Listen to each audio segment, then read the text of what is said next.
আসসালামু আলাইকুম। আশা করছি সবাই ভালো আছেন। আলহামদুলিল্লাহ আমরাও খুব ভালো আছি। গত কয়েকদিন যাবৎ ফেসবুকে ঢুকলেই ভাইরাল একটি রেসিপি দেখতে পাচ্ছি, সেটা হচ্ছে ক্যারামেল চা। তো আমিও এই প্রথমবারের মতো চেষ্টা করতে যাচ্ছি ক্যারামেল চায়ের রেসিপিটা। আমার কাছে কেমন লেগেছে সেটা আপনাদের সাথে শেয়ার করব। এই ক্যারামেল চা দেখতে যে কি পরিমাণ চমৎকার হয়েছে আশা করছি দেখেই বুঝতে পারছেন। তবে এই ক্যারামেল চায়ের টেস্ট কেমন সেটা ভিডিওর শেষে আপনাদের সাথে শেয়ার করব। তো এই ক্যারামেল চায়ের জন্য প্রথমে চুলাটা জ্বালিয়ে নিতে হবে, নাহলে চা কি করে বানাবেন। তারপর আমার যে পাতিলে চা বানা সবসময় সে পাতিলটা দিয়ে দিলাম। পাতিলটা একটু গরম হয়ে গেলেই এখানে আমি 3 চা চামচের মতো চিনি দিয়ে দেব। তো প্রথমে ভাবছিলাম 2 চা চামচ দেব, তারপরে মনে হলো না আর একটু দিই, দেখি না কেমন হয়। এই চিনির সাথে কোনো প্রকার পানি দেওয়ার দরকার নেই, এইভাবেই চুলাটা লো আঁচে দিয়ে বসিয়ে রাখবেন। কিছুক্ষণের মধ্যেই দেখতে পাবেন চিনিতে কালার আসা শুরু হয়ে গেছে, মানে চিনি ক্যারামেল হতে শুরু করে দিয়েছে। আমার চুলার আঁচ যেদিকে একটু বেশি ওঠে সেদিকে একটু বেশি ক্যারামেল হয়ে গেছে। তো এজন্য আর কি আমি একটু ঘুরিয়ে ঘুরিয়ে দিচ্ছি, মানে সব দিকে যেন সমান কালার আসে ক্যারামেলের। না হলে দেখা যাবে যেদিকে বেশি ক্যারামেলাইজড হয়ে যাচ্ছে চিনি, সেই জায়গাটা মানে সেই অংশটা তিতা হয়ে যাবে। এজন্য আমি একটু ঘুরিয়ে ঘুরিয়ে ক্যারামেল করে নিচ্ছি, যেন সব দিকের চিনির কালার একই হয়।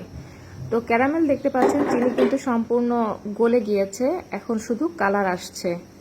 তো কালার খুব বেশি করতে যাবেন না, খুব বেশি যদি ডিপ করতে যান তাহলে কিন্তু চাটা তিতা হয়ে যাবে আর একটা স্ট্রং গন্ধ পাওয়া যাবে। তো ঠিক যতটা করার দরকার ততটাই করে নিয়েছি, আর এই কালারটাই আমার কাছে পারফেক্ট মনে হচ্ছে, এজন্য পানি দিয়ে দিলাম। তো পানি দেওয়ার সময় কিন্তু খুব সাবধানে দিতে হবে, কারণ ক্যারামেলে পানি পড়া মাত্রই চারিদিকে ছিটে আসে।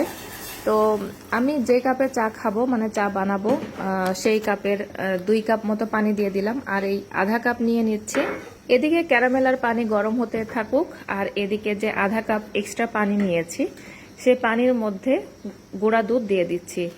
তো এখানে আমি 4 টেবিল চামচের মতো গুঁড়া দুধ দেব, চাইলে আর একটু বেশিও দিতে পারেন। তো আমি যেহেতু 2 কাপ মানে এই কাপের 2 কাপ চা বানাবো, তো এজন্য আমি 4 টেবিল চামচের মতো গুঁড়া দুধ দিচ্ছি।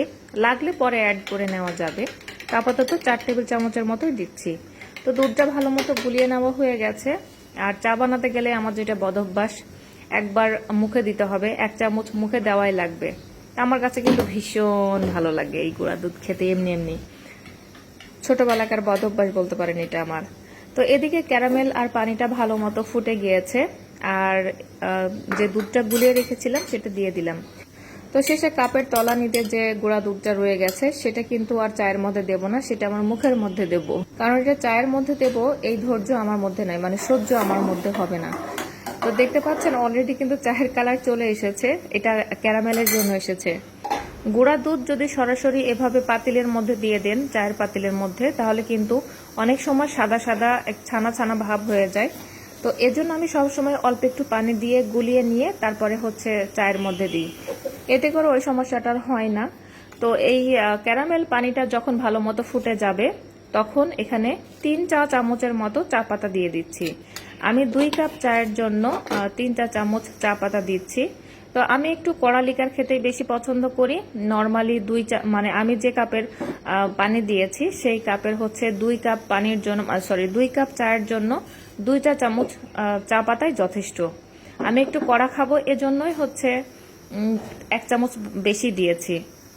এখন কাজ হচ্ছে চুলার পাশে দাঁড়িয়ে দাঁড়িয়ে যে চুলার সুইচটা আছে সেটা নিয়ে খেলতে থাকবেন, মানে চুলার আঁচ একবার বাড়াবেন, আবার যখন উতলানোর পর্যায়ে চলে আসবে চা তখন আবার কমিয়ে দিবেন। এইভাবে আমি 4 থেকে 5 বার চুলার আঁচ মানে বাড়াবো আর কমাবো।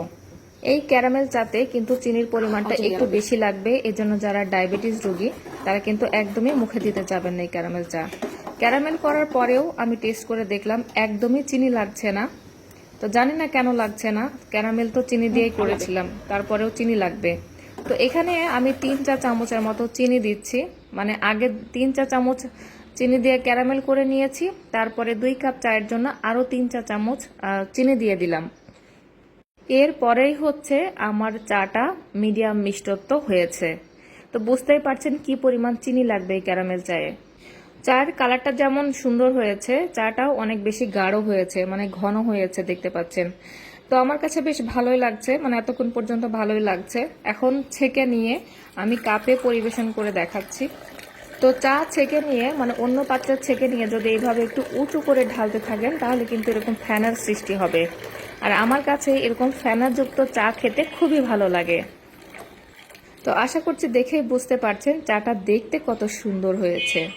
এই ক্যারামেল চায়ের টেস্ট নর্মালি আমরা যেমন দুধ চা বানাই ঠিক সেরকমই, শুধু হালকা ক্যারামেলের একটি স্মেল পাওয়া যাবে, এটাই হচ্ছে পার্থক্য। এখন একটু ডান্স করানোর পালা। তো আমার এই ফেনাযুক্ত চা দেখে এই চায়ের কাপটাকে একটু ডান্স করাতে ইচ্ছা করছিল। তো দেখেন কি দারুণ দেখাচ্ছে, মানে এই চায়ের কাপটা কত সুন্দরভাবে ডান্স করতে পারে। তারপরে নাচানাচি থামিয়ে আমি যেভাবে চা খাই সেটা আপনাদের দেখাই। চা বানানোর পরে ছেঁকে নেওয়ার পরে যখন চা খেতে যাব ঠিক সেই মুহূর্তে আরও এক্সট্রা 1 চামচ দুধ দিয়ে দিই, মানে গুঁড়া দুধ দিয়ে দিই। এতে করে চায়ের ঘনত্বটা আরও বেশি বাড়ে আর খেতেও অনেক বেশি টেস্টি হয়। নর্মালি এভাবেই আমি দুধ চাটা খেতে বেশি পছন্দ করি। তো আপনারা কিন্তু এই চাটা বানিয়ে খেয়ে দেখবেন আর আমাকে অবশ্যই কমেন্টস করে জানাবেন যে আপনাদের কেমন লেগেছে। দুধ চিনির পরিমাণটা একটু বেশি দিয়ে এই চাটা বানিয়ে খেয়ে দেখবেন, আমার মনে হয় ভালো লাগবে। আল্লাহ হাফেজ।